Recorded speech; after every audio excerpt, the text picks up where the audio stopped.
Today on the show, we're joined by LEGO Mentat Mike Psiaki and Kwisatz Haderach candidate Patrice Vermette. Considering we never pronounce names correctly, I'm assuming we butchered both of those, but there we have it.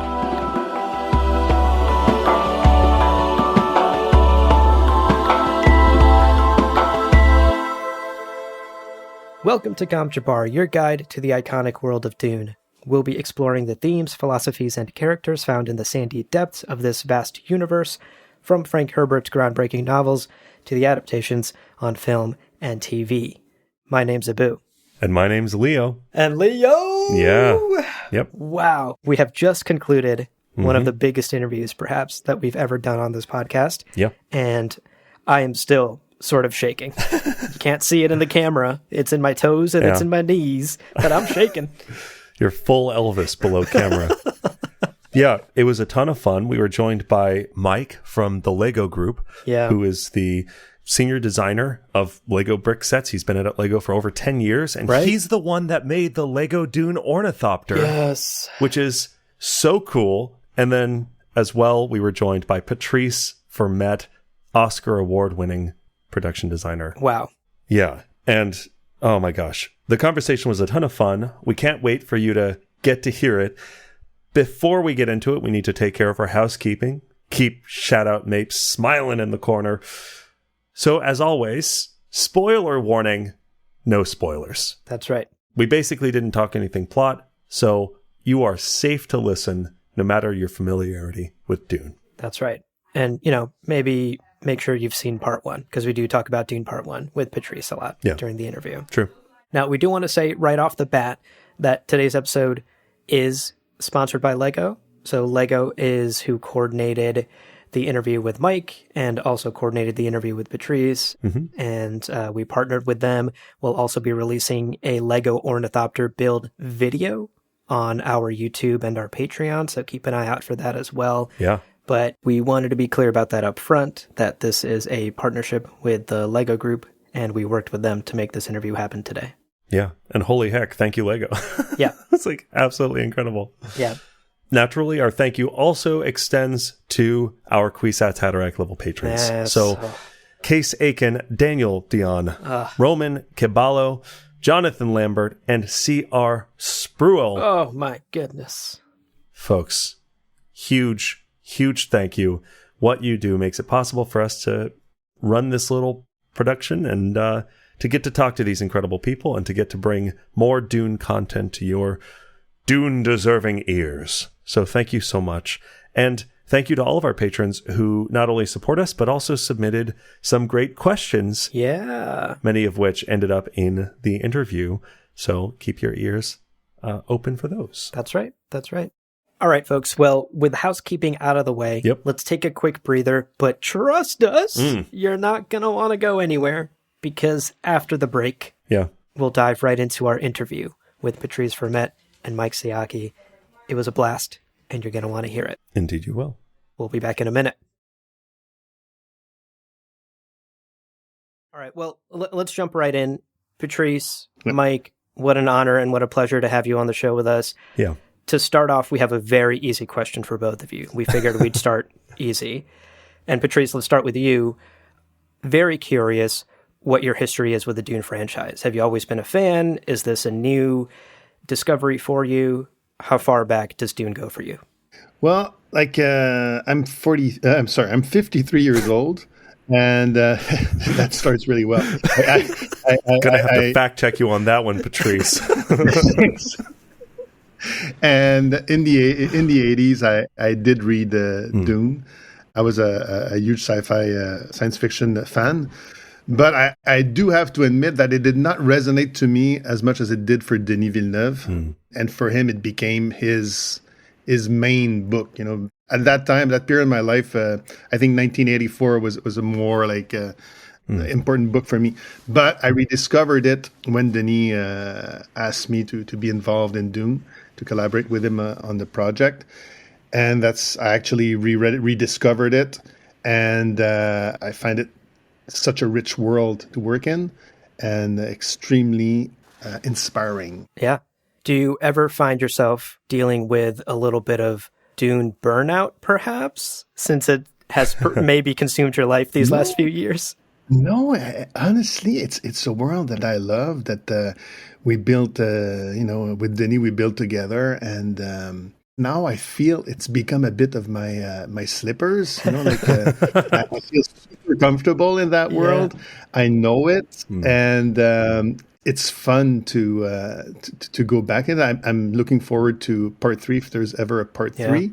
Hopefully, fingers crossed. But when Denis called me for part 2, I woke up one morning and I had 83 text messages and email, and most of them were from Denis. And I was like, okay, this is serious. What's going on? And I said, all right, let's go back to Arrakis. It was great. And there's so many worlds as well. There's not just Arrakis and Caladan and Getty Prime. There's Caton and it's great because it's Frank Herbert gave us some cues, like I mentioned in a few interviews before. Right. But he didn't. It's just like little snippets of things. Little information bits that you can then from that starting point you can let your imagination go, and it's specific, but it's freedom at the same time. I think it's the right balance. Yeah. Well, your passion for it is very evident, even just hearing you talk about it. Yeah. Mike, what about you? I read the book the first time when I was 16, I think. I'm 36, so 20 years ago, let's say, maybe a little bit before that. And I don't really know exactly what it was that kind of captivated me with it. I think there's something about kind of along the lines of what Patrice is saying is Frank Herbert kind of described a lot, but then there was so much room for interpretation and guessing. Okay, what is he talking about? With the shields, what do those look like? What does that weird paracompass thing look like? For me though, the biggest thing when I read the book the first time was what do the ornithopters look like? That was the thing that I was these vehicles sound incredible. They're described so much in the book in terms of the functions that they have. I remember there's some part about how they're crouching on the ground, ready to spring into air, but the actual shapes of it are not talked about at all. At all, which is great. And so there's been so many interpretations of that vehicle, right? I've been I think there's the 84 version of the film, which is its own thing, and I've seen that a couple of times. And then there's you have the ornithopters from the real-time strategy game. Right. There's ornithopters in the mini-series, and you can look on Google and see all sorts of versions that people have drawn. And for me, I always kind of thought the ornithopter was a lot more like a bird and less like an insect. Yeah. Because I couldn't work out in my mind what does an insect aircraft look like that's still kind of awesome. And so I've always had a desire to build one out of Lego bricks, but I've never been able to come up with what it looks like in my head. And I've never seen a drawing where I was like, oh, that's a really awesome interpretation. Right. And then Patrice came along one day. The one that Patrice and the team came up with for the movie, I remember seeing the first stills, there were some production spy stills, and I was like, oh, I don't really understand what's going on, but this looks right. This looks awesome. Yeah. It's so much more than what I ever hoped for. And so when I saw the movie for the first time, I went home from the cinema, and the next day I came into work. And it just happened to be a day where we kind of didn't really have anything scheduled. And I was just I got to figure out how to build one of those. So cool. So the model actually just started out as as a thing for fun in my spare time. And then eventually we turned it into an official product. Wow. Oh my gosh. Oh, that's so fun to hear. I think it would be helpful for our listeners as well as for us. I want to talk about your jobs, and we'll kind of come back to Dune in a second, but I think just taking a step back. And we'll start with you again, Patrice. For people who aren't maybe familiar with the roles on a set in a movie, what is it you kind of do? How would you describe your job for the layman out there? Well, my job is basically create the visuals of a movie, the settings. I'm in charge of the settings. Obviously, it's Denis Villeneuve's Dune, so he's the director, and it starts with discussion with the director and trying to get into his vision, understand the vision, and then start presenting some ideas of where the settings could be, whether it's physical sets, VFX sets, vehicles, locations. So it's interpreting the vision of the director and presenting the visual, the looks of the movie, basically.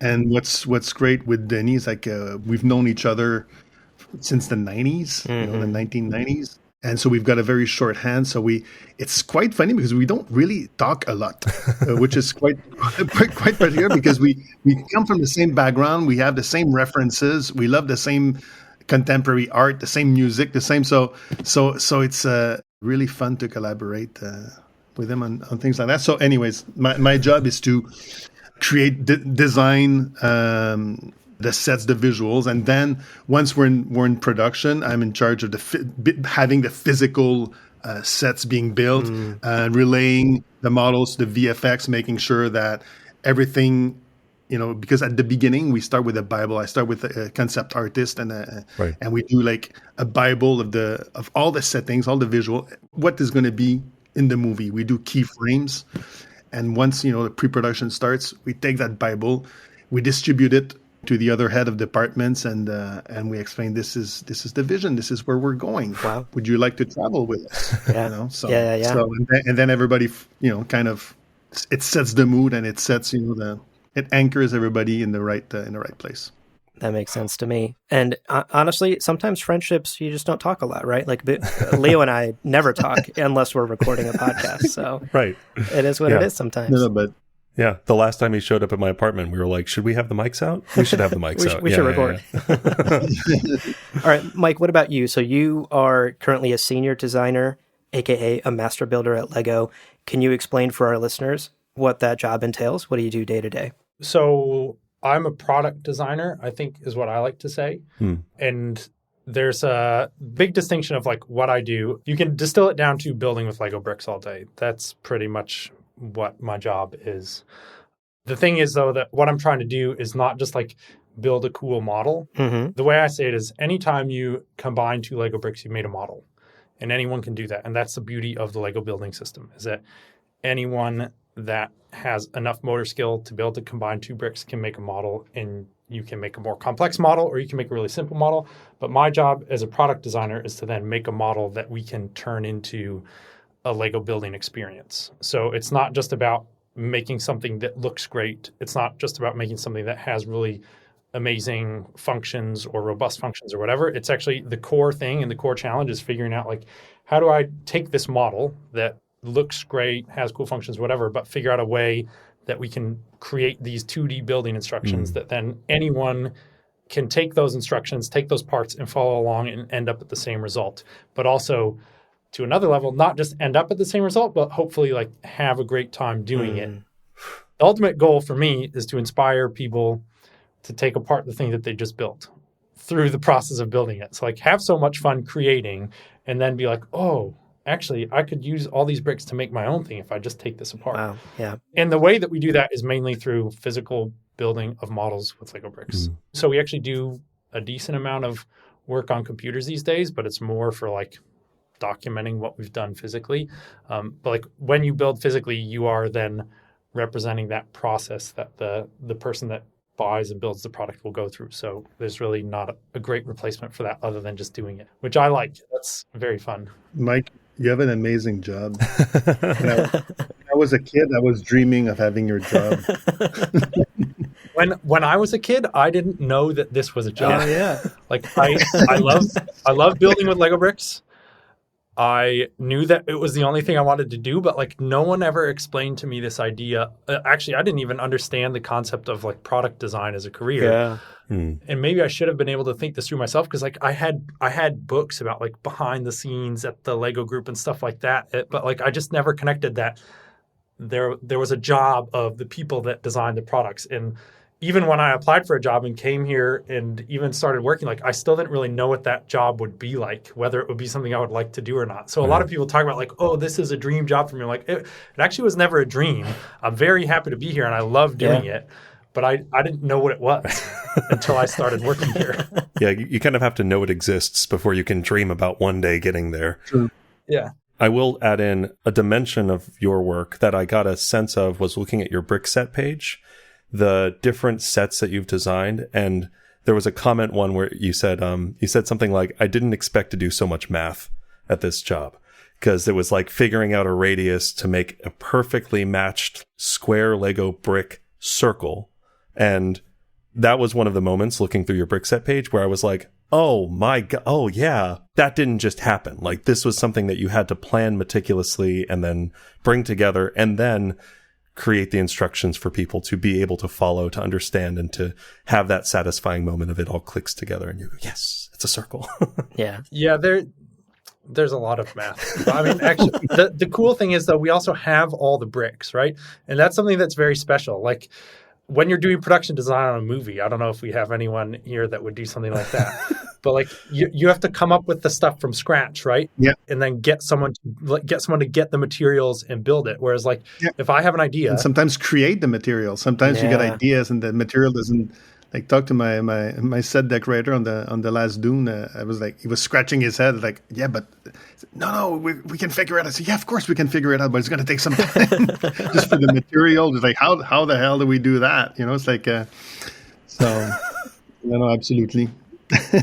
You don't necessarily have the material at hand. Right. But for Lego building, like, we have all the bricks. So if you have an idea, you can just go try it. And then you don't need to like prototype it and then send it off to engineering. And then they're going to make a mold tool and then produce stuff and bring it back. Just like, oh, I have the bricks right here. I'm going to try it and see if it works. And if it does, I continue. And if it doesn't, I go down a different route. So it's very, very easy to experiment.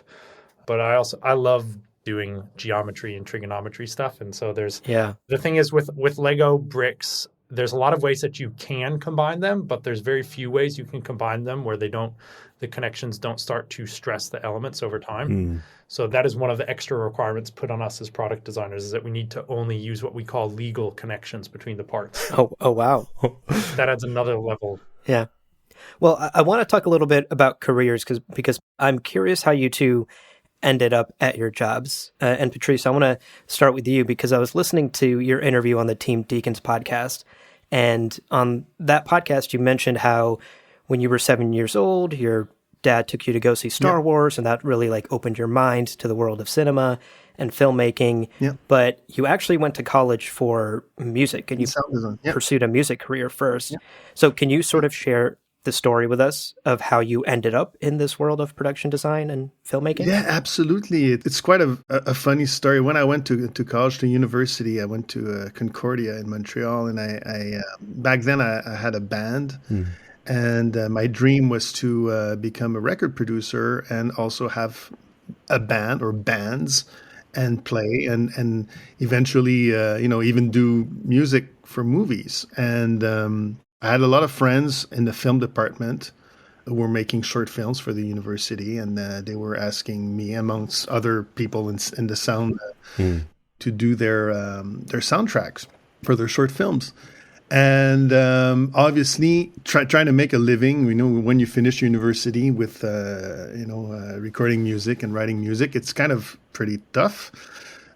So my friends who were in the film program, most of them were PAs.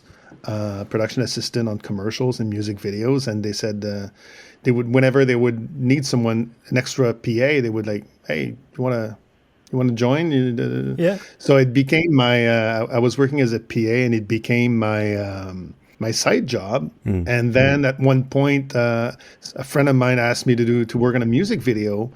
And that music video was a freebie because the director really liked that singer from Haiti, and he just wanted to contribute to help her career. So he, with very little money, he said, "I want to do a music video for you." And he asked some people they wanted to participate, and I said, "Okay, I'll be a PA." And I was like, "Okay, this is my opportunity. I'm gonna meet people from the real music industry." Yeah. And on that day, I arrived, and they was the day before the shoot. It was a pre-light day, and nothing was set, nothing was done. The grips, the sparks, they arrived. The DP arrives, and they go like, they're scratching their heads. Wait a minute, there's nothing. What are we here to pre-light? The director arrives. He's freaking out. I'm there setting tables, the coffee machine, and the designer / art director arrives, and she's actually stoned out of her mind. She did not do anything. Anything. So then again, my friend My friend turns around, tells the director, like he's seen some of the shows, the music shows that I was doing with my band, and he says, Patrice, like sometimes he builds stuff, he creates these settings, for his band. Maybe he can help. And the director comes to me and says, "You wanna help me?" I said, "Of course, I want to help you. Like, what do you need?" So he says, "Well, I was imagining, this, like maybe we could do 4 setups. I know you've never done this. I said, I've never done it, but I'm gonna give it my best shot." So overnight, I called my friends. Some of my friends who had never worked in the industry before, but they were good with their hands. And we did like 4 little setups. The next morning, he showed up. He shoot from the hip. Wow. He loved the little magical, settings we'd done. And at the end of the day, he says, "You want to do my next one? It's in 2 weeks. The next time you're going to be paid." Wow. And then, I became his regular guy. I was learning my trade, self-taught. I learned a lot from my mistakes, by the way. You learn more from mistakes than from your successes. And then eventually went on to TV commercials where you have a bit more money to play with. And then feature films. Wow. So that's going up the ladder. Wow. Quick question. So you were in a band. What instrument do you play? I was actually singing. I was playing keyboards and doing rhythm guitar. Wow. Does Patrice That's pretty much Vermette rhythm have some guitar. golden pipes? I wasn't really. Sorry, what? Do you have some golden pipes? Are you the life of the party at karaoke night? I love karaoke. I can never say no to karaoke. Are you? Is this an invitation? Where should we karaoke tonight? Anytime you're in New York, anytime, hit me anywhere, up. Yeah. It's funny because back in the early 90s, whenever we didn't have any money to go for drinks, there was always a karaoke bar that they would give free beer to the people who would actually perform and do the entertainment. Oh, yeah. And my friends, "Okay, Pat, we're taking you to the karaoke bar. We need to drink tonight." Keep the free beers coming. Keep the free beers coming. We're going to be drinking while you're going to be on stage. Yeah. Wow. That's amazing. Well, that is really inspiring to hear that you've made it this far. The karaoke part? Or The karaoke bit. Frankly, both. Frankly, both. But yeah, really inspiring to hear that you've really sort of where you are in your career is just through hard work and making a ton of mistakes, learning from those mistakes, and stepping up when the moment arises. Right? Like if you had said no, production is not my job, you perhaps would not be here. No, it was a passion. Yeah. It was a passion. It still is a passion. I don't see myself retiring anytime. I will never retire, I don't think. Yeah. But also, it's about surrounding yourself with the best people. Totally. If you don't know something, find the person who knows and who will collaborate with you, help you. And it's about that as well. It's like knowing your limits, challenging yourself, and surrounding the people who actually know better. Yeah, so true, so true. Well, Mike, what about you? How did you go from having a band to making Lego bricks? I only have one skill. I'm very one note. Well, I'm still interested in the story. Something I do. Patrice, are you still in a band? Sorry? Are you still in a band? No, not anymore, unfortunately. Like I scratch the guitar a bit once in a while or play a bit of piano, but not enough. Yeah. It's funny because Denis has a storyboard artist that he likes to work with called Sam Udeki, and it's funny because we did when we were doing Sicario, we did spend some time together. He was living at the house that I was renting, and we would actually play a lot. And then he was always saying, "So guys, when is the album coming out?" So it was fun. Oh, that's wonderful. Well, actually, Patrice, since we're on the topic of making films with Denis Villeneuve, we are curious. Do you remember the day you got that phone call from Denis to work on Dune Part 1? Absolutely. And do you remember what your very first thought was? What was your first instinct? Absolutely, because Denis and I, we our last movie before that together was Arrival, and in between he had done Blade Runner. I had done other movies. I worked with Adam McKay on Vice. Yeah, great movie. On Vice, yeah. And thank you. And we crossed each other in Los Angeles, Denis and I, and but we were back, when he was sound mixing Blade Runner. And it was end of January, early February. Then he called and he texts me on one morning and says, Pat, you want to go have breakfast tomorrow morning? I said, yeah, sure. And over breakfast, so it was snowy. It was cold and snowy in Montreal, and we go to a restaurant that we both love in Montreal, and we sit down. And I thought that the conversation was going to be, so how's it going? How's the family? And you're like, just like chit-chatting. And he goes, right. He didn't wait a second. He went, okay. As I'm sitting down, he goes like, you want to do Dune with me? And I was like, what? Amazing. So, okay. Yes, it's going very well. Okay. Are you sure? Because I know how much that book means to you, and it's a huge honor. Oh, wow. Because this is your book. Yeah. This is your book amongst all other books you've read. This is the one. This is a story you're most passionate about, and you're trusting me with that. He said, yeah. I said, of course. And he says, I'm going to send you the first 100 page. I said, you know what? I want to reread the book as well, because I know how much it means to you, but I also understand it means a lot to a lot of people as well. So so I want to dive into it again, and and I was like honored that he offered me to work with him again on Dune. So amazing. I will always remember that morning. Yeah, is that his usual? Does he usually jump right to it, or he's not like a warm up guy? He'll just be like, here's the point. No. Not this time. Maybe it was the cold outside that went, okay, I need to... Right. But we've known each other for such a long time. So it was kind of like a volcano. Yeah, that's amazing. Yeah. I love him so much. We've done some really amazing stuff together. You have? Absolutely. I don't know if this is getting too personal. Do you guys speak French with each other when you're working together, or? You know what? It's funny because yes, we do. Oh. Yes, we do. But whenever there's another person around, when there's another person around, we switch to English. But on the first American movie we did together, which was Prisoners, it was funny. I recall we were in a scout van, and the producer that movie had asked Denis and I, whenever we are with other crew member, please speak in English. Yeah, that's the one rule that we're asking of you guys. So where everybody's on the same, and it's totally understandable. Everybody needs to be on the same page. Right. So we were extremely respectful of that, and we were in a scout van, and we were like talking about our personal, like very personal life, about our families and our wives, and And at one point, we looked at each other and said, "Yeah, but wait a minute, this has nothing to do with the movie." So we asked permission to the line producer, and we actually speak French because that, like, this is personal stuff.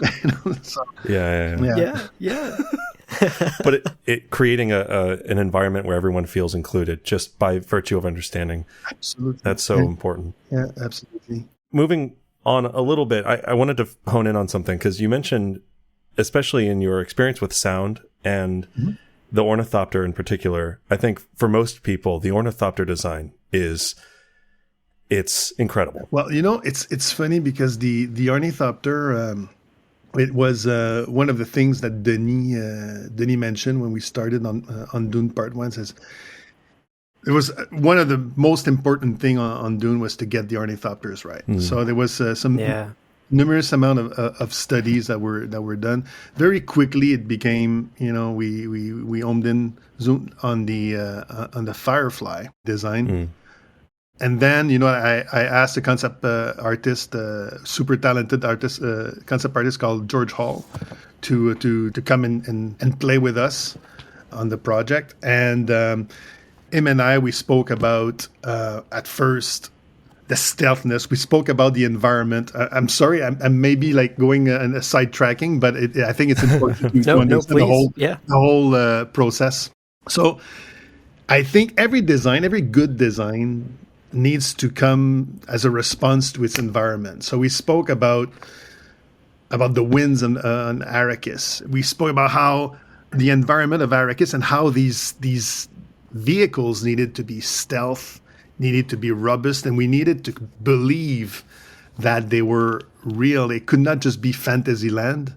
And we talked about the brutalist architecture with George. Right. We talked about the PL-01 stealth tank from Poland. Mm. We talked about there's some beautiful brutalist sculptures in the Valley of Heroes in Bulgaria. We talked about the dragonfly.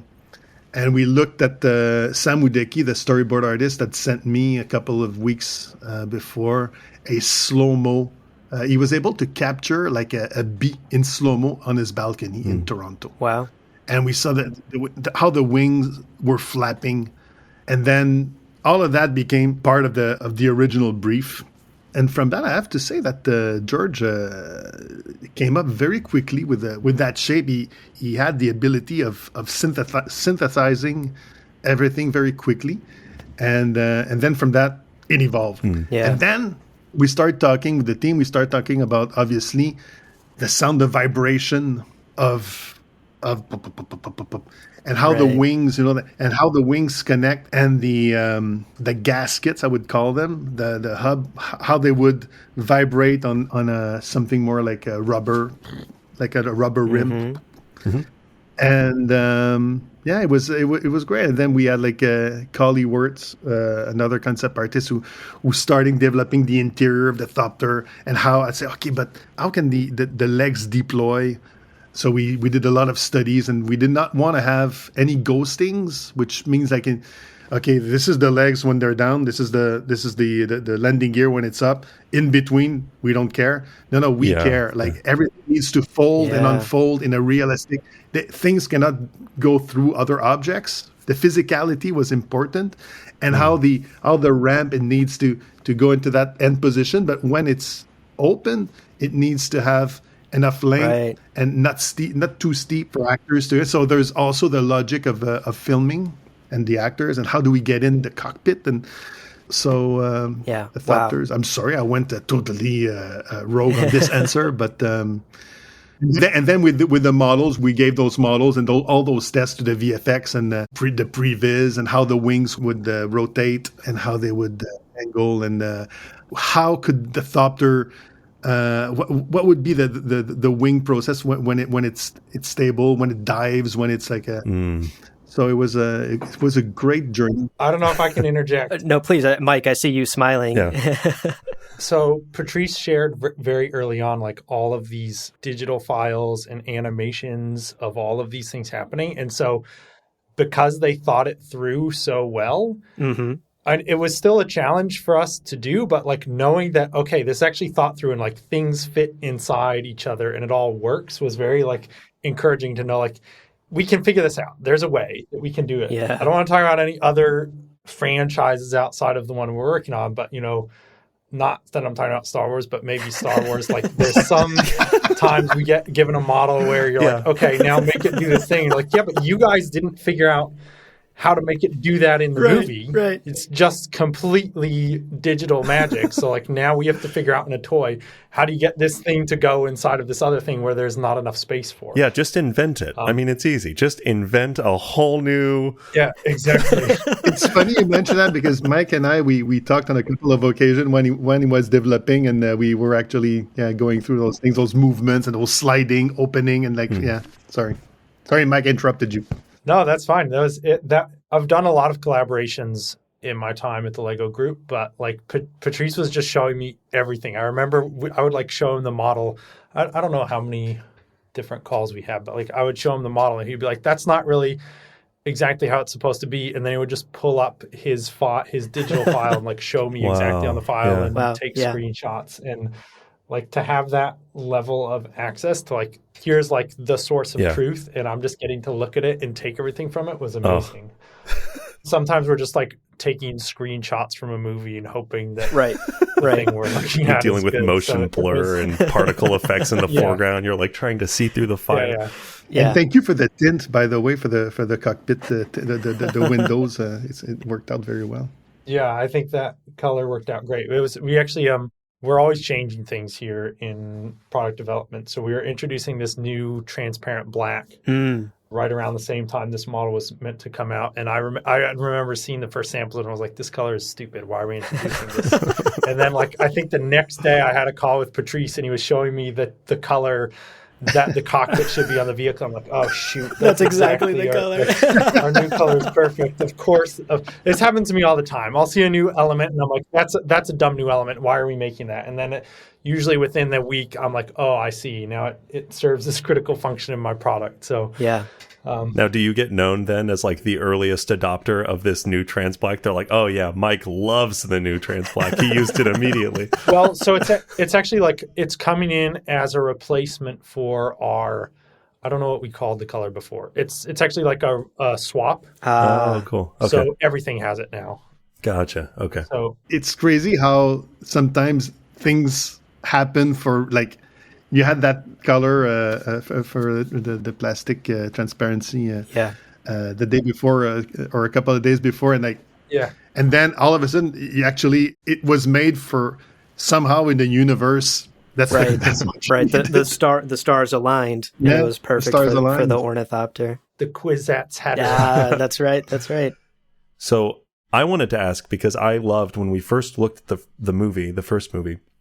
There's the Atreides Royal Ornithopter, this magnificent black, sexy, it's the powerhouse. And then Paul and Jessica are escaping the ecological testing station, and they're in this adorable, it's got yellowed screen, yellowed glass.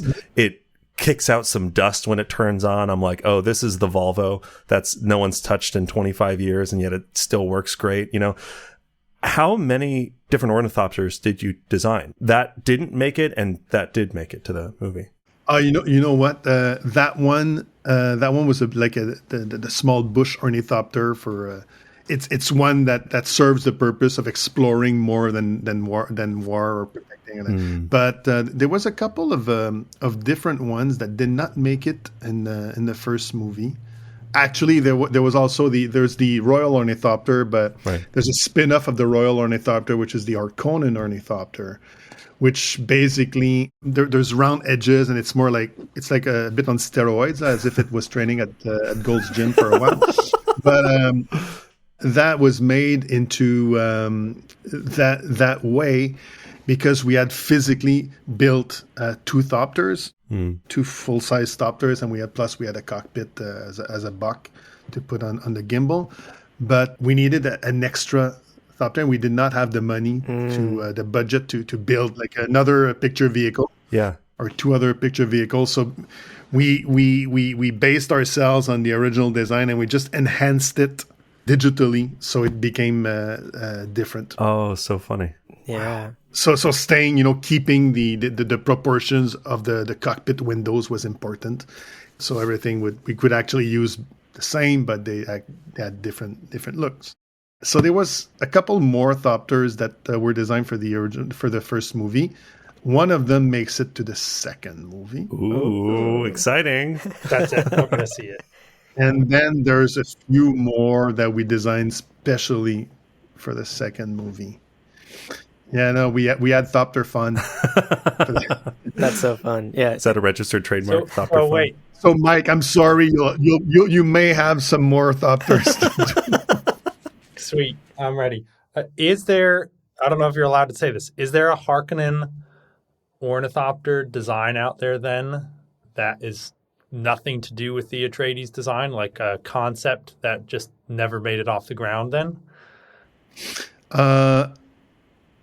From part one, if there were there was, but we're using it in part two. Oh, cool. So we'll see it in part two. Am I allowed to say? Who knows? Yeah. Who knows? But listen, your secret's safe with us and our listeners. Exactly. That's so exciting.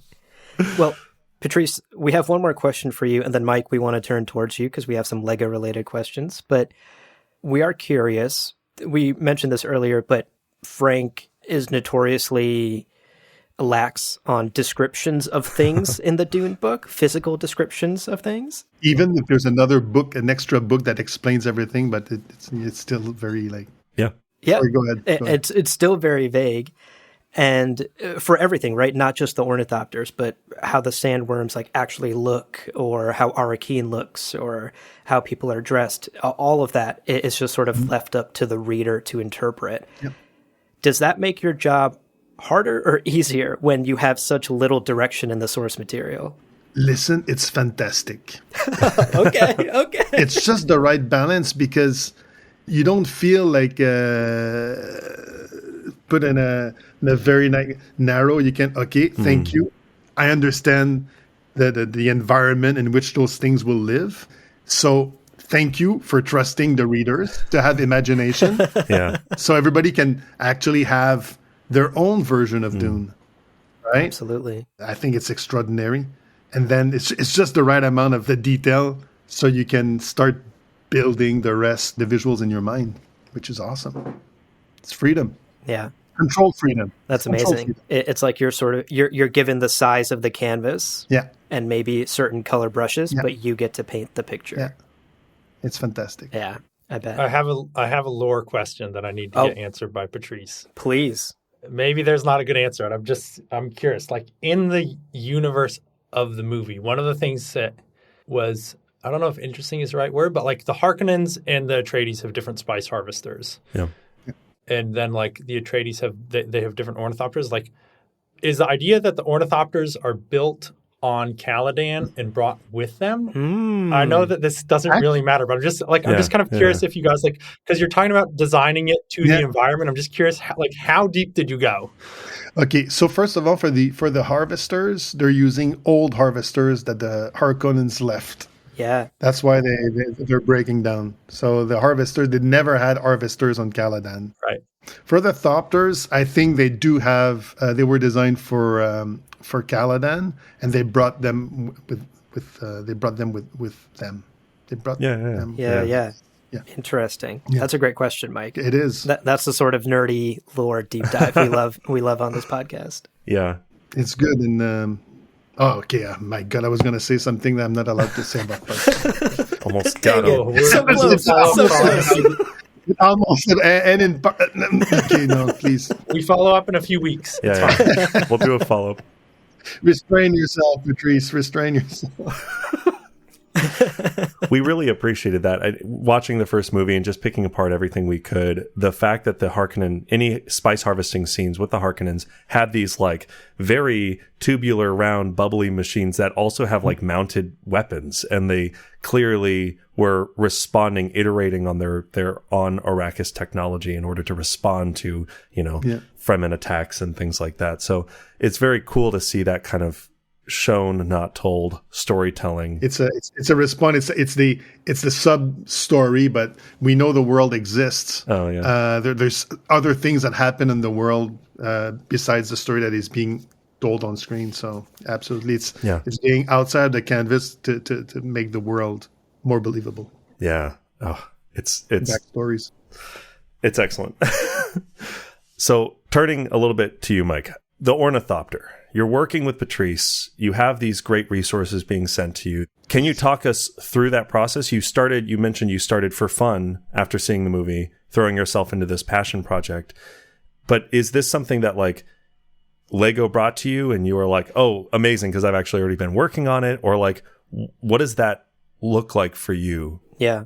Yeah. I don't know. Almost like where does the idea start, right? Like, is this something you pitch to your boss and they pitch to their boss and da-da-da-da? Or how does the idea even start? I find that there's, at least for me, and everyone is different, but there's one of the unique things about working in Lego product development is there's no need to pitch concepts to anyone. Oh, wow. All you have to do is build something, and then it exists, and you just leave it somewhere, and eventually the right person will see it. Right? It's not like pitching a movie or a TV show or whatever, where like you can't actually go out and produce an episode of a TV show without a budget and a team and all these people, right? So you need to be able to create a pitch and sell the idea with very little.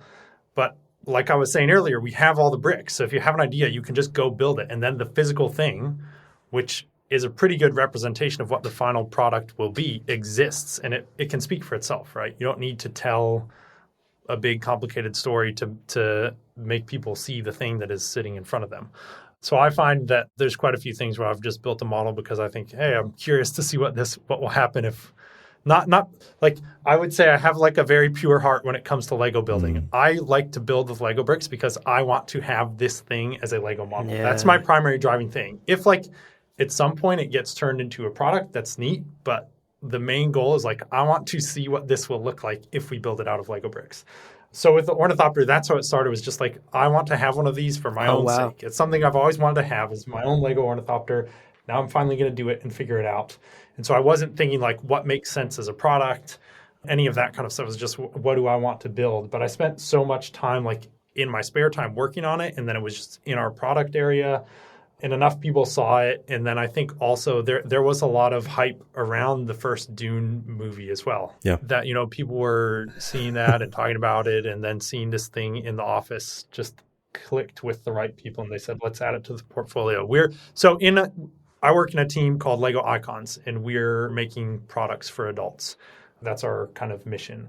And we have this like, I don't know what it is, mantra maybe, where it's like a Lego model for everyone is the goal. Mm-hmm. And like the thing that we believe in is we think building with Lego bricks, creating with Lego bricks has so many benefits, whether it's relaxing or inspiring or creative or whatever, that we want people to try it. And one of the best ways to get people to try building with Lego bricks is find something they're passionate about and then trick them into buying a Lego model of it. They build that thing, and then the goal, and this is why the building experience is such an important, critical part of our job that people often overlook. Like the goal is, I trick you with the Atreides Royal Ornithopter into thinking you want one of those. But my goal will be to actually make you realize, oh no, what I want is more Lego building. Mm-hmm. And now I actually don't care what my next model is. Like at first the only thing I was interested in was the Ornithopter because of its connection to this IP that I very much love. But then if I can have such a great time putting it together and the experience of creating it is so enthralling that it takes me beyond just the Ornithopter, then I will go back and then I'll get whatever. So we're kind of like I guess I probably shouldn't say gateway drug as an official representative of the company. Mike, if I can add just some things, like I actually started designing because of Lego when I was like, wow, in the 70s. Okay. We had like the old school, blocks of Legos. There wasn't any licensing back then for products. It was just like Legos. Yeah. And I remember I was relating to your story because I was watching Battlestar Galactica in 1978. And the big Galactica ship, I said, I want one of those. So I built, that's the first thing. And I kept it for years in my bedroom from those blocks. It was very like super square. Yeah. It was like very pixel. It's a low resolution Battlestar. It was a low resolution. 240p. It's beautiful. But like, that's the thing though, like your mind can fill in so much, right? Like you can build this very clunky Lego model, but in your mind, you've built like this perfect replica, and you can imagine all of the extra features and all the extra detail, and it doesn't need to be there. But there's something about having created it yourself that makes it so much more than the actual physical thing that it is. Yeah. And I think that's like the beauty of Lego building for me. Like I just remember as a kid building. I actually say that I'm a failed Lego kid, and Patrice is like a beautiful success of like exactly what we want Lego kids to do. They build with Lego bricks. It's fun, and then they like realize, oh, I can do so much more, and I can be so much more creative, and I can make all these awesome things. And for me, like as a kid, I'm building with Lego bricks. And I'm like, whoa, I can build anything out of these. Yeah. And then it was like the list of like, oh, wait, that means I have to build this. That means I have to build this. And the list of things that I wanted Lego models of has just continued to grow and grow. And I'm like, I'm not done yet. There's still one more thing that I've got to make. So yeah, I'm a failed Lego kid, and that's why I have to have this job. Last summer, I came into my house with my wife, and we caught our son with his girlfriend playing Lego. They were making these, Oh, it could have been other things, but no, they were 20 years old, and they had these. I still have my old Legos, and they were like building stuff with Lego. It's like there's no. It's good for 4 until 100 years old. I think Lego. It's for people. Yeah. Wow. Yeah, talk about gateway Such a good- drugs. You catch your son and his girlfriend hanging out Hanging playing Lego. But Scandalous. It's also so true, Mike. Like I have friends, you know, in their 30s and 40s who love making Lego sets like with their partner, and they'll turn off all of their screens, they'll put on some music, and then they'll just like be together in this physical space. It's really a beautiful experience. And you might not think of doing that until the franchise, that thing that you love, has its own dedicated Lego brick set coming out, and you're like, well, I wouldn't be a Dune fan if I didn't get the Dune ornithopter. And then you do it and you go, well, that was great. I want to do that again. I mean, we have that exact story here. Yeah. Because I've never played with Legos my whole life until 2 weekends ago when Leo and I sat down together for 8 straight hours and built the ornithopter set together. Wow. And that was my first experience ever with any Legos. And it was exactly what you're saying, Mike. I did it because I love Dune. Yes, we've got another. And now, just last night before bed, I was scrolling through the Star Wars options on Lego.com because I was like, I don't know, maybe I do need a Millennium Falcon. Yeah. Maybe you do. So it's working. Whatever you're doing is working. You won't know till you try. So Lego has become your spice. Exactly. Yeah. He actually needs to build regularly or he'll die of spice withdrawal. It's really, it's a cruel existence. I actually wanted to point out here. So Mike, you've designed, I was looking through your brick set thing. You did a James Bond Aston Martin. Mm-hmm. You did the Titanic set. Massive. Mm-hmm. You did the NASA Apollo Saturn V set. Oh, you're the one who did that one. Mm-hmm. And I was going to ask, because those are amazing. The Ghostbusters vehicle as well. The Ecto-1. The Ecto-1. Yes. Amazing. So now you're doing something with the Dune book that you read when you were 16, and you made it as a sort of a passion project. You built the ornithopter in maybe like a alpha build, and you left it around the office and someone found it. When you were officially working on it and you got connected to Patrice, did you notice like additional pressure? Did you feel like you were really now being held accountable for making this perfect, or how did that feel? As soon as someone came to me and said, like, we want to make that a product, I was just like, oh no, this is a bad idea.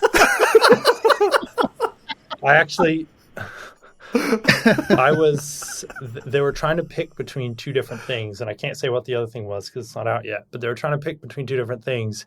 And they asked me, they're like, Mike, which of these should we do? And I was like, do the other one. And like, it was her title's head of product, Jen. She asked me about it. And I was like, do the other one.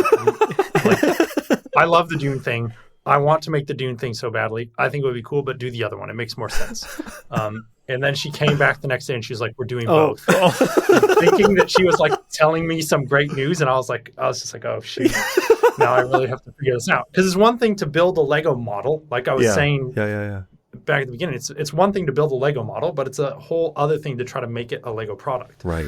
And like the main thing for me was like I want to have the wings flapping but then also be able to feather. Like it can't be one or the other. It needs to be both. Crazy. You cannot have one without the other. And then like if you don't have that, then you don't have a product. Because I think to have the ornithopter as a static piece is fine, but in Lego bricks where like you can make things move, it just felt like it would be such a letdown to build this model that's all about its movements and all about how dynamic is it, and then just have it be like sitting there. So like all of the functions that I was working on, I realized like I think it was when Patrice first sent me like the first drawings, I realized like, oh, these are all way too big for the vehicle that we're going to create. Yeah. And the thing we had is like I knew how big we could make the wing. The wing is a new element that we made for this product, and we had a limit on what we could produce. So I knew like that kind of drove exactly how the scale of the model would be. And so he sent me the drawings, and I scaled them to, all right, this is how big the model will be. And then I'm looking at like the space where I have to fit in the function. I'm just like, oh, okay, this is not what I was expecting like double that. Right. I was like, well, I found a lot of ways to not achieve the function, I guess. But it was basically like starting from scratch of how are we going to fit all these things inside the model. So I was really excited about it though, and just like very keen to explore. So I think I never really stopped to sit back and like think about what am I doing until I was done. And then I started to be a little bit nervous that maybe I'd done it wrong or whatever. You've done it perfectly. You're a genius, Mike. We think you've done it perfectly, I think. Well, thank you. I'm actually, usually this happens with models I work on, but I'm like, I don't know. I can't say what exactly I want to change, but I'm just like, I could do one more loop on this. Just like see what we could do with one more loop through the model. But yeah. Well, that's how you know you're passionate about it, right? When you finish a project and you're like, I had more. I could have done a bit more, but yeah, you got to call it done eventually. I think you're a genius. You've got it perfectly. It's like it's brilliant. Your work on the Thopter is brilliant. Nothing short of brilliant. Yeah. Well, I mean, it's your guys' design, all right? No, but I mean, without that, we would not have this model. So listen, there was so many ways that it could have failed. Like I understand why you were saying at the beginning, maybe, but you've nailed it. The ball out of the park. It's fantastic. Yeah, it's so fantastic. Definitely. I think that means a lot, especially coming from you, Patrice. I know, but yeah. Denis wrote me when he received it. He with his son, he made it on the day that he received it. Oh, and wow, he was so ecstatic.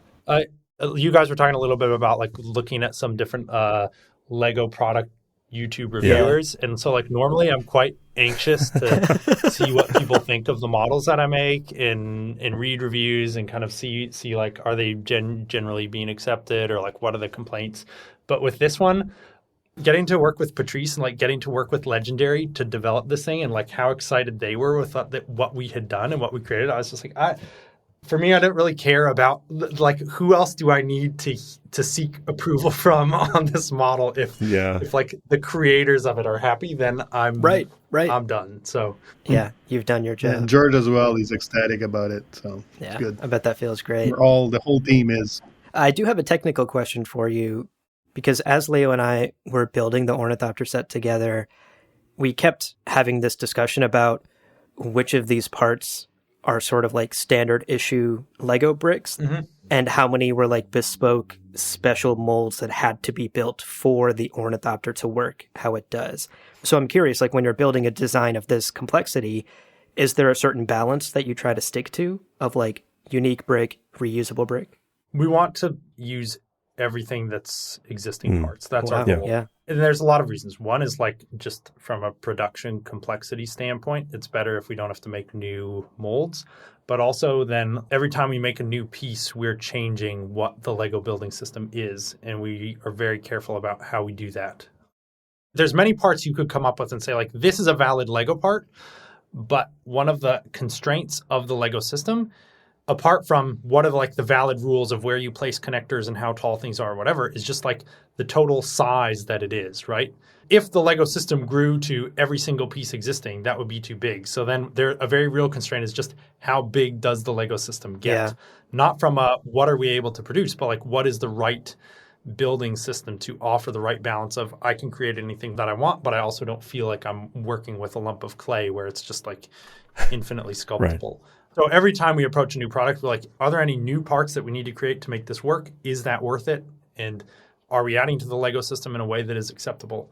So there's two new components on this model. One is the wing, and that was the thing that we knew straight away. We're like, if we want to make this flapping function, we want all this movement. If we try to build the wing from smaller parts, we have two issues. One, it's going to flap itself apart, and then two, it's just going to be way too heavy to make any of the functions work well. Although, to be honest, I've never actually tried that. It could be kind of funny to switch out the wings. I'm going to switch them out, and then it's going to work great, and then I'm going to eat my and then the other thing, so the wing actually, like, the wing was really straightforward. I mean, it's also pretty easy to just look at the reference in the movie and also in the drawings we had and be like, okay, yeah, that's the shape. But the part that we actually spent a lot of time on is this new cockpit element we made. So what's cool here is like this cockpit. That was one of the parts when I was told like, oh, we're going to make this product. I was just thinking like my two thoughts were, one, I don't know how we're ever going to build that glass cockpit because it's all these different facets going in all these different directions. And then also I was just thinking to myself, like, I've only been building the function. I don't know how we're going to do this, that the model doesn't just shake itself apart when you start to play with it. But what's cool about the final result of the cockpit, we're using like these window elements on top, these are Lego pieces going back to like the dawn of the Lego building system. Yeah. And then on the side, we're using cockpits from Star Wars X-Wing. And then in the front, we have a brand new piece that then ties it all together. And so it's like and this kind of, to me, is like the versatility and beauty of the Lego system, that you can have these very ancient parts combining with more modern parts and then making new parts that make those all come together. And then we actually worked a lot with Patrice on the exact shaping of this piece to make sure that we're like getting a good Lego element, but then also getting the right profile for the vehicle. Very cool. I love this piece. So is that nose piece then going to be showing up in like camper vans and race cars and stuff like that too now? I wouldn't use it in a camper van. But okay. We'll see. I'm sure you'll see it in other products in the future. But also, and the other thing is, whether it's used in other products or not really is not that important, because the Lego system that is in all the Lego products isn't the important Lego system. The important Lego system is the one everyone has at home. So like, because people have this, then I hope already it's going to be turning up in their creations as other things. Right. Great point. So like, for me, the usability of a part in other Lego products isn't really that important. I'm way more concerned about what can people do with it at home. That's a great point. And I want to point out, like, I saw a review of your 3-in-1. It's like the vacation home, camper van, yacht.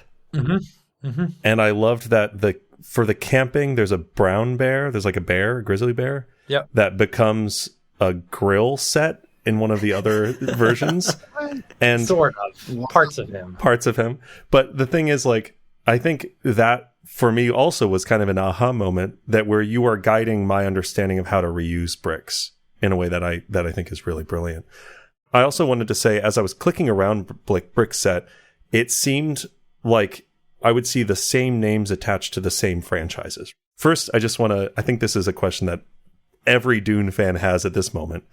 Are there plans for additional Dune Lego sets? Have you been leaving any builds around the office lately, maybe? Doing us a favor?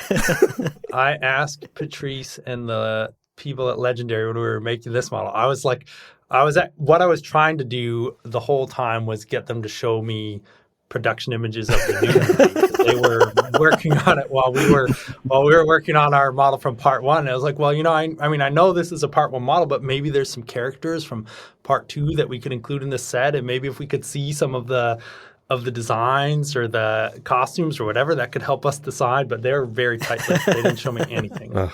So I'm still trying to work that angle.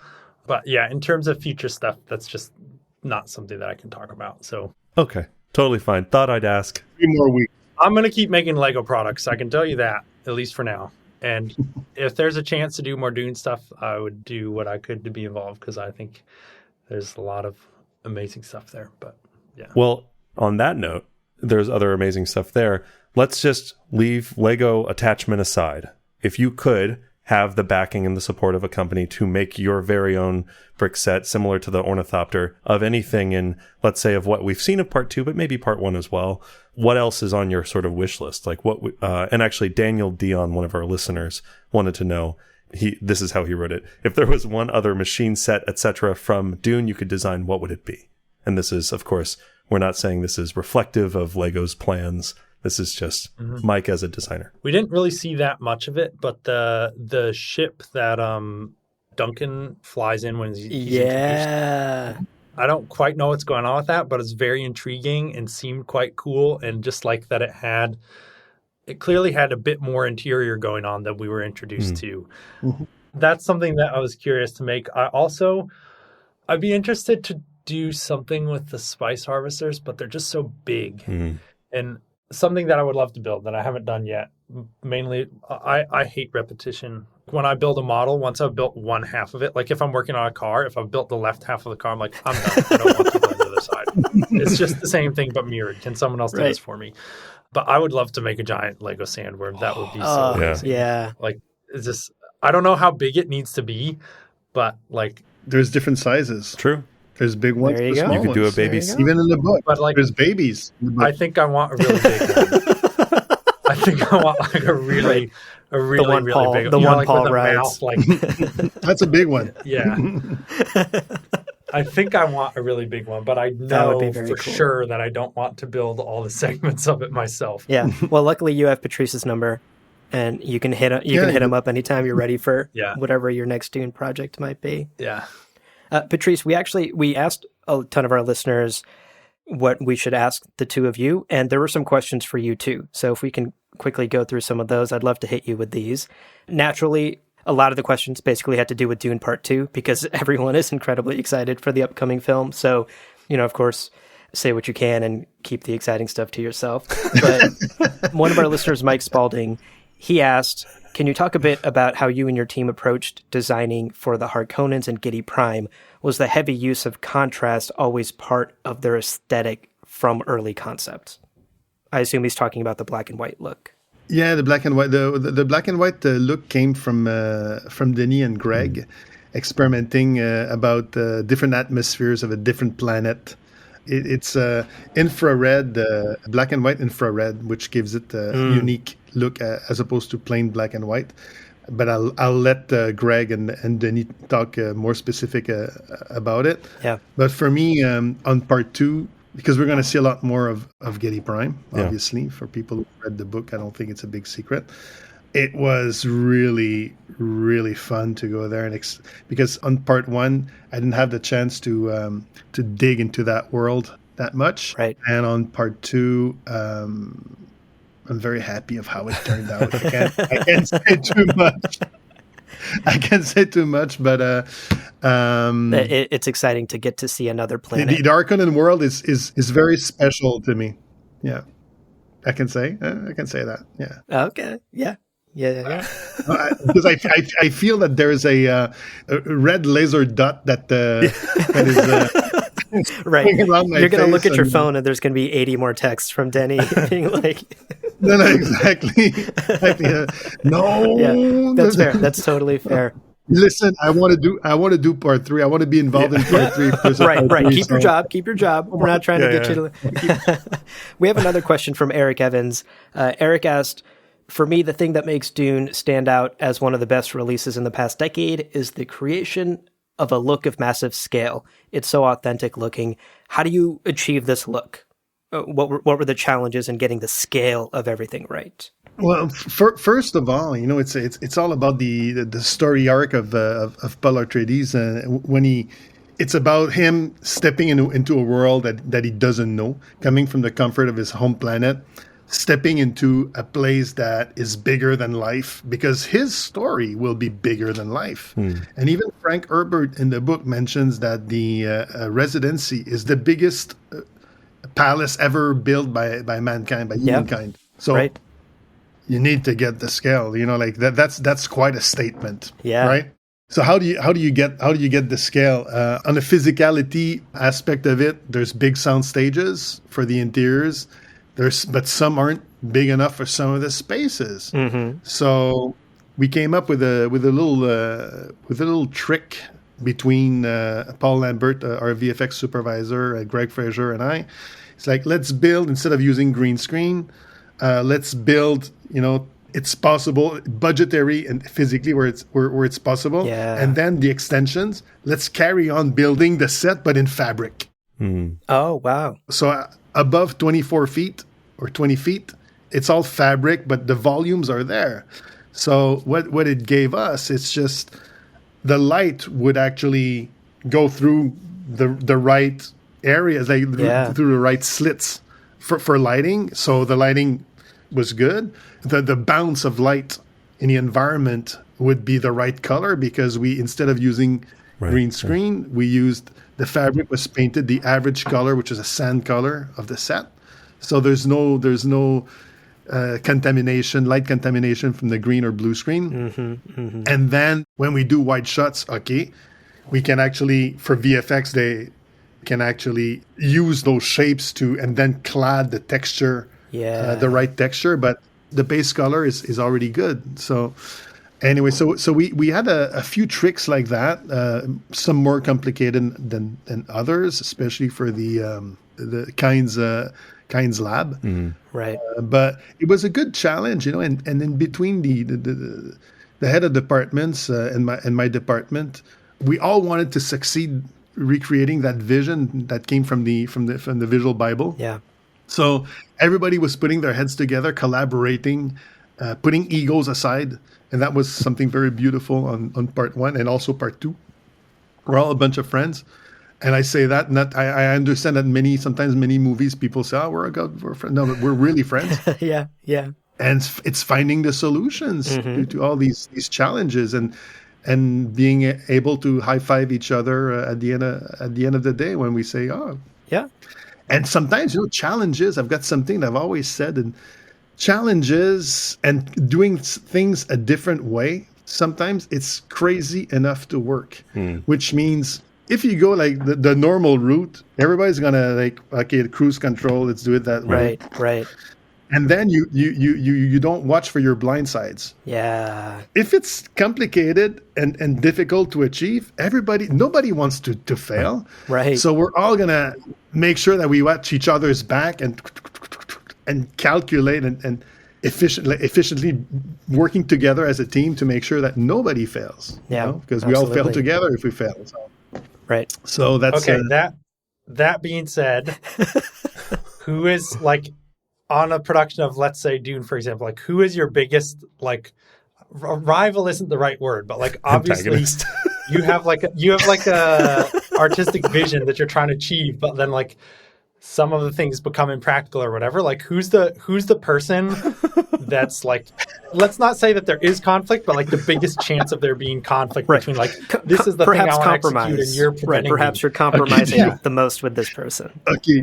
Okay, but I'm not gonna mention a name. Yeah, that's fine. That's fine. I don't need the names. Just the the title. If it's the title, the department. Yeah. Just where they live. Just their social. Just give them the social security number. Social security number. No.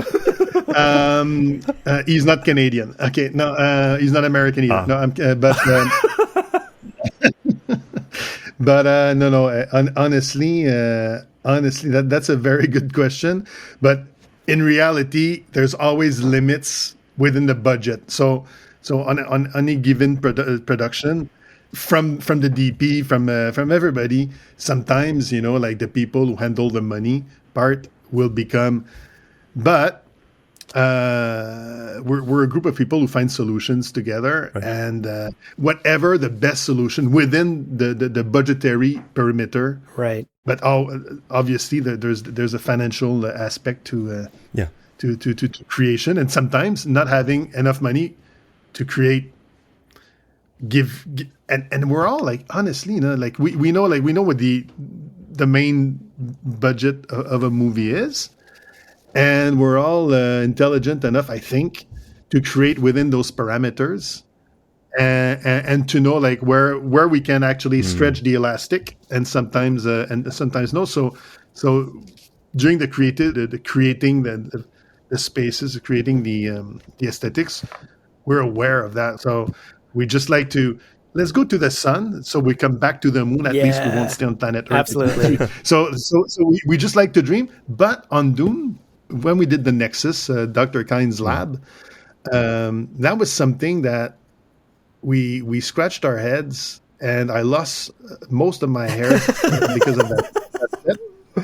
I had a full set of hair before. I don't know what happened.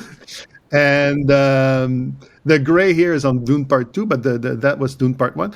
No, but it sounds like the camaraderie of it all and the challenge of it all really brought the team together to overcome those big challenges.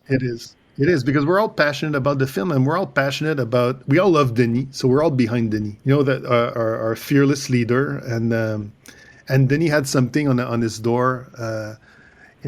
Fear is the mind killer. Yeah. So on his door, the door of his office, fear is the mind killer. So that was our motto. Everybody, let's just go for it. Yeah, definitely. Together. I had a similar motto on the Lego model when I was making it. But I changed one of the words. You don't want to share which word? I said, I must not gear. There you go. Because when you build a Lego function, like it's really tempting to use the gear system to translate motion, but it's actually quite inefficient. And so like you really should only ever be using gears if you need something that's continuously rotating. Yeah. And there's like so many times I had a function that like, take out the gears, take out the gears, I take must out the not gears. use So gear is the mind killer. Right. Those Benny Gesserit Lego product designers. yeah. Totally. Well, you two have been very generous with your time with us today. We did want to hit you with some final bonus questions, and these can be a little faster. Okay. Just some of these are Dune related, some of them are off topic, but we just wanted to hit you with some fun questions here at the end. Patrice, you have this like obsessive eye for detail when it comes to Dune, and something I really appreciated was that fish mosaic design behind Paul's bed in the first movie. Yep. That's like one sentence in the book, Yep. and you turn that into this beautiful piece. So good. Yeah. What is your favorite little detail from Dune Part 2 that we as huge fans should be maybe keeping our eye out for? This like tiny detail that we could maybe spot in the movie. My God, again, like it's like, I don't know what I can say or not. I got to go through the Warner Brothers things, like talking points, and you're not allowed to. Okay. No, but that's fair. That's fair. Is there a page of the first book that you are particularly excited about rereading? Not talking about the movie, of course. Is there a paragraph we should? Of course not. No, but there's some details. I think on part 2, I played a lot with also for the siege, the notion of identity. I just planted some seeds on part 1 in the aesthetics, but yeah, there's a. Okay, I spoke too much. Okay, got it. Keep my eyes peeled during the siege scenes. No, and I had fun with the cistern and. Okay. All right, that's a good tease. Now, Mike, quick question for you. You went to Cornell for aeronautical engineering. Is that true? I studied mechanical and aerospace engineering. Wow. Whoa. At LEGO, does everyone have a mechanical like that kind of degree, or No, people are from all over the place. On the team that I work on, we actually have, I think, 3 architects or trained architects. Product design is a common background. Let's see. We have a guy that used to be a fisherman, a guy that used to be a baker. Wow. I mean, people come from all walks of life to work in this building. Yeah, I think for me, Lego building was just a hobby that I was doing in all my spare time. I don't think that my education was really like something that I've been building on. It was more just like a different way of expressing my analytical, geometrical brain. Maybe. I don't know. Totally fair. That's interesting. So, quick follow-up. How do you feel about ornithopters as a type of flying vehicle? Like, is it borrowing from the brilliance of dragonflies as a highly maneuverable insect, or is it totally impractical tomfoolery? I don't think I'm that like much of an authority on how you would design a flying vehicle. And when I look at it, like I could see it working out. Cool. I remember.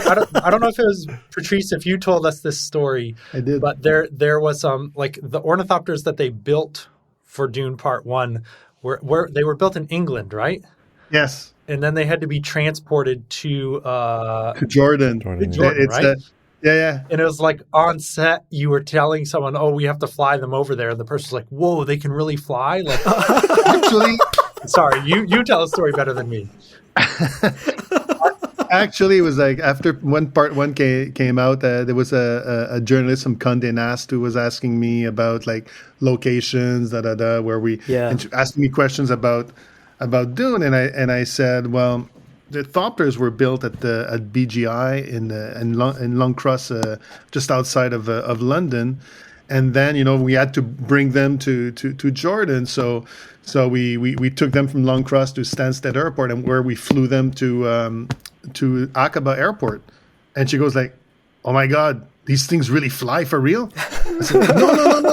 We actually put them on we put them in a plane, and That's so that's so great. funny. And it was like, no, I'm sorry, man. Maybe it's my. No, they don't. Because they look real. I would have believed. Oh, it. totally. I mean, that's a compliment to you, right? You did your job. They look super real, and they believed it. It's funny. Patrice, a quick bonus question for you. Yeah. You have said in previous interviews that you're a big foodie. You and your wife love to find a new restaurant when you're traveling for filming. Yep. What was the best food that you ate during the production of Dune Part 1 or Part 2? Listen, I've got my go-to places in Budapest, a city that has a lot of great restaurants. I would say Mazi is a great Greek restaurant, and there's Gian Mario, which is a great Italian. It's a go-to place, and also Biblos, which has the same name as the restaurant in Montreal where Denis and I first spoke about Dune. Oh, wow. Which is on Laurier Street. Biblos is a Anatolian food, which is Middle Eastern food. Yeah. So those were my three places during the shooting of Amazing. Dune. Perfect. I'm adding them to my list. Yeah, I do have. It's funny because when I'm always like the first head of department that travels to a city. And then I find the spots, and when the others arrive, and they ask me for my. You already know all the good spots. They're like, we need food recommendations, karaoke bar recommendations. Yep. We need to know where to spend our time. And where can we get free beer? Yeah, where are we going where you're going to sing for our beers? Mike, one of our listeners pointed out that the existence of a Dune Lego set opens up the possibility of a Lego Dune movie. Any comments? Any thoughts? Let's go. I'm ready. Amazing. I second that motion. Let's go. I'm ready as well. So, quick question for Patrice. The Glow Globes are fantastic props. They're excellent. Thank you. When can we, if ever, expect to buy ourselves a Glow Globe from IKEA? Listen, it's something. People from Legendary, please contact the people from IKEA or other lighting company, and I would love to participate in that. Oh my God! Right. Yeah. Oh my gosh! Let's make it happen. There's some pretty cool Glow Globes coming on Part 2 as well. Oh, we're not finished with the Glow Globes. It's only yes. Okay. Final question for you, Mike. Leo and I obviously had a ton of fun building the ornithopter set together. We're curious, you're obviously a Lego fan. What's your all-time favorite Lego build that you have gotten to play with or build yourself? And it can't be one that you created. You can't. You got to be more specific. Oh, okay. Otherwise, I'm going to talk about Lego models for the next 10 hours. Because there's the sets that I had when I was a kid. Yeah. There's the sets that I didn't get when I was a kid. Then there's like the models that I've seen my fellow designers produce that are super cool, like from a functional standpoint. Then there's the models that are super cool from a building experience standpoint. And like all of those categories, I can't pick one that's like, this is the most important category for me.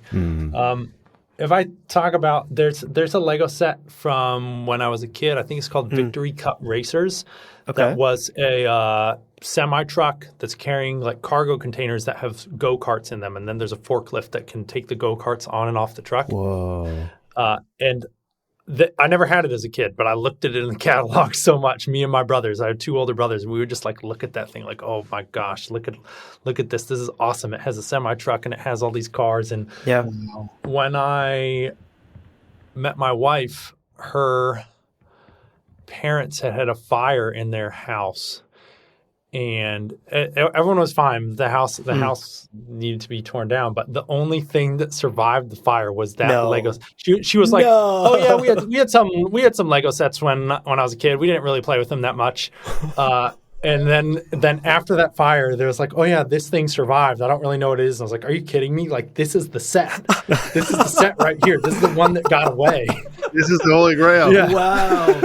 So I don't know if I'm allowed to have that or if one of her sisters actually owned it, but I do have it and I still keep it. So that for me is like one of the most special sets, and also the story behind it I think is just cool. That's when I knew that we had to get married. You deserve it. Yeah. You deserve it so much. That's incredible. Wow, what a story. Well, that runs through all of the questions that we had for you too. Again, you both have been so generous. You've been on with us for such a long time. I did want to just offer, though, Patrice, any last thoughts, any ground that we didn't cover that you really wanted to talk about today? I know we talked about a lot of topics. Any final thoughts? Listen, I could go on for hours, so don't get me started again. But it was a pleasure thank you for having me. Yeah, it was our honor to have you on. And see my last thought. Sorry, would be go see Dune Part 2 in IMAX. Yes. We already have our tickets. We're good. We have our tickets. IMAX, the IMAX experience is well worth it. Yeah, we can't wait. I'm trying to figure out what to do because here in Denmark, when they show movies, they always show them with Danish subtitles. Mm-hmm. And like when you go to see a movie in IMAX, then like they're just such a glaring part of the screen that it's just not worth it. So I'm trying to figure out if I should go. England is not so far away. It's like a 1 hour flight. I'm trying to figure out if I should go over to England to watch it in an IMAX there, because then I'm not distracted by those Danish undertones. Wow, that's commitment. But maybe for this film, it's worth the experience. I think it's worth it. I don't think you'll be disappointed if you travel to London to go see it. It wouldn't be. I guarantee it. All right. Well, thank you again so much. That's all we had officially for you guys. I know we're at time, and you've been very generous. But well, okay, there we have it. Boy, wow! Oh my gosh, so much fun! What incredible fellas! Yeah, just truly. What great guys. Very fun. You know, I almost regret we didn't record earlier and longer, because before and after we were recording, it was just so much fun to chat. They're such good energy. Patrice is such a nice guy. Mike clearly was very present. I loved that Mike was asking Patrice questions. Right, Patrice I loved that. Mike. Very, very cool. Yeah, and you know, the thing that really struck me in that interview, of course, they're both extremely talented individuals, but it's obvious that they're so incredibly passionate about the careers they've ended up in. Totally. Like Patrice loves what he does, and he loves getting to work with folks like Denis. And it's obvious that Mike is like the biggest Lego nerd you've ever met, and just loves to build Lego in his spare time. Like, that guy lives and breathes Lego. And that really came through in the interview, at least for me. Like, I was sitting here being like, when do I get to feel this way about my job? Because these two love what they do. Yeah. Also just fun to hear Patrice, you know, becoming a production designer through just saying yes to opportunities that kind of knocked on his door and being in the right time, right place. And then similarly, working for free on a music video, you know? Yeah. And then Mike literally being like, I'm going to build the ornithopter and then leave it around the office, and hopefully someone goes, I really like that. The lesson is you create your own opportunities, goddammit, you know? Do things because you love them and hone your craft and continue to work. Right. And that's great. And leave that's little huge. notes around the office, and maybe maybe your boss will see them. Leave some masterpieces laying around. I leave QR codes for Gamjabar everywhere I go. Always. Well, with that episode out of the way, let's wrap up with a couple of ways that you can support us and what we do here on Gamjabar. And as always, the best way to support us is to become a patron over at patreon.com/Gamjabar, or pick yourself up some Dune-themed merchandise from our merch store. Our links are in the show notes. I also have to remind myself to put in the brick set page, Mike's brick set page. It's very, very cool. Yeah. Very neat. He's worked on some iconic stuff, truly. He was quite humble considering his like back catalog of designs. It's nuts. Yeah. Also, another quick reminder, as always, we love to hear from you. So email us at gamjabarpodcast@gmail.com. Send us pictures of your pets, but also send us your thoughts on everything Dune, your questions, your observations, and of course, all of your hype for the upcoming film. Send all of that to gamjabarpodcast@gmail.com. Yeah. And listen, let us know if you got this set and if you love it. Yeah. And email us that too, gamjabarpodcast@gmail.com. Send us pictures of your set, and particularly, I'd love to see where you'll be placing it within your home. Huge. I want to know which shelf it's going on. Does it get a centerpiece location on your bookshelf, or is it going to be off in like a little Dune corner? We'd love to see it. A shameful Dune corner.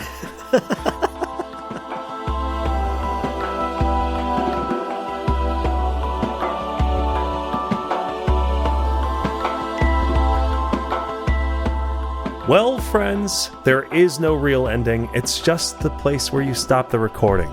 But this podcast is always one step beyond logic, so help spread the word of Muad'Dib and leave us a review on Apple Podcasts and Spotify. And be sure to check out the other shows on the Lore Party Podcast Network on loreparty.com. You can also follow us on Twitter and Instagram at lore_party. We're also on TikTok at Gomjabar Podcast. Thank you so much for listening. And remember, whoever controls the podcast controls the universe. We'll see you on the golden path.